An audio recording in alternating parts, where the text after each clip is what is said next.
ശ്രീനിവാസിന്റെ തിരക്കഥയിൽ കമൽ സംവിധാനം ചെയ്ത് 1998 പുറത്തിറങ്ങിയ ചിത്രമാണ് അയാൾ കഥ എഴുതുകയാണ്. ഈ സിനിമയുടെ വിശേഷങ്ങൾ പങ്കുവയ്ക്കുകയാണ് ഒരു മാധ്യമത്തിന് നൽകിയ അഭിമുഖത്തിലൂടെ സംവിധായകൻ കമൽ. ഒരു ദിവസം നിർമ്മാതാവായ ലത്തീഫും വിദ്യനും ഒരു സിനിമ നിർമ്മിക്കാൻ തീരുമാനിച്ചുവെന്നും എന്നാൽ ആ ചിത്രം കമൽ സംവിധാനം ചെയ്യണമെന്നായിരുന്നു അവർക്ക് ആഗ്രഹമെന്നും സംവിധായകൻ പറയുന്നുണ്ട്. സിദ്ദിഖിന്റെ കയ്യിൽ ഒരു അപൂർണമായ കഥയുണ്ടായിരുന്നു. ആ കഥ വെച്ച് സിനിമ ചെയ്യാൻ ലത്തീഫ് കമലിനെ സമീപിക്കുകയായിരുന്നു. ഇക്കാര്യമൊക്കെ കമൽ അഭിമുഖത്തിൽ പറയുന്നുണ്ട്.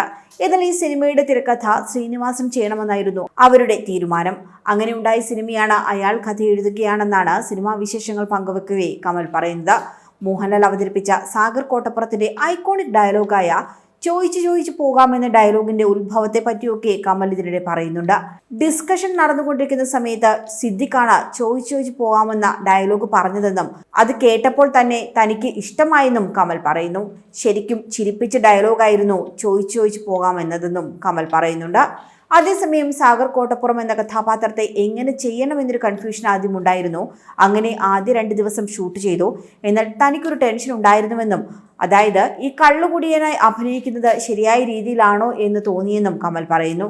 അന്ന് ഇന്നത്തെ പോലെയുള്ള സാങ്കേതിക വിദ്യയൊന്നുമില്ല. മോണിറ്റർ സൗകര്യമില്ലാത്തതിനാൽ അഭിനയിച്ച ഭാഗം അപ്പോൾ തന്നെ കണ്ട് വിലയിരുത്താനും സാധിക്കില്ല.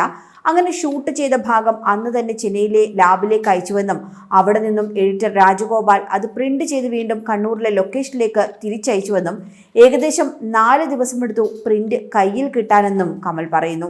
ഇത് കിട്ടിയ ഉടൻ രാവിലെ തന്നെ തൊട്ടടുത്ത തിയേറ്ററിൽ പോയി പ്രിന്റ് ഇട്ട് കണ്ടുവെന്നും താനത് കണ്ട് അത്ഭുതപ്പെട്ടു പോയെന്നുമാണ് കമലിന്റെ വാക്കുകൾ. മനസ്സിൽ കണ്ടതിലും ഒരു പടി മുകളിലായിരുന്നു മോഹൻലാലിന്റെ പ്രകടനം. എല്ലാവർക്കും ഇതേ അഭിപ്രായം തന്നെയായിരുന്നുവെന്നും കമൽ പറയുന്നുണ്ട്. ഒരു സംവിധായകന് മുകളിൽ ആ അഭിനേതാവ് വർക്ക് ചെയ്യുക എന്നത് എല്ലാവർക്കും സാധ്യമായ കാര്യമല്ല.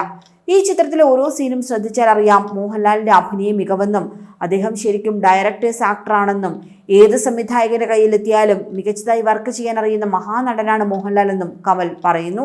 അതേസമയം 1996 റിലീസ് ചെയ്ത അഴകിയ രാവണന് ശേഷം ഏകദേശം 2 വർഷത്തെ ഇടവേളയ്ക്ക് ശേഷമാണ് ഈ ചിത്രത്തിലൂടെ ശ്രീനിവാസനും കമലും ഒന്നിക്കുന്നത്. സംവിധായകൻ സിദ്ദിഖിന്റെ കഥയിൽ സാഗർ കോട്ടപ്പുറം എന്ന മുഴുകുടിയനായ പൈങ്കിളി നോവലിസ്റ്റ് മാത്രമേ ആദ്യമുണ്ടായിരുന്നുള്ളൂ. എന്നാൽ അതിനൊരു സിനിമയുടെ സ്വഭാവമാക്കിയെടുത്തത് മാസങ്ങൾ കൊണ്ടാണ്. സിനിമയുടെ ഏറ്റവും പ്രധാന ആകർഷണം മോഹൻലാലിന്റെ കഥാപാത്രം സാഗർ കോട്ടപ്പുറം തന്നെയായിരുന്നു. മോഹൻലാലിനെ മനസ്സിൽ കണ്ട് സിദ്ദിഖ് എഴുതിയ കഥയാണ് എന്നതും രസകരമായ കാര്യമാണ്. ആ കാലഘട്ടത്തിൽ ഏറെ പ്രത്യേകതകളും നിറയെ ട്വിസ്റ്റുകളും നിറഞ്ഞ ചിത്രമായിരുന്നു അയാൾ കഥ എഴുതുകയാണ്.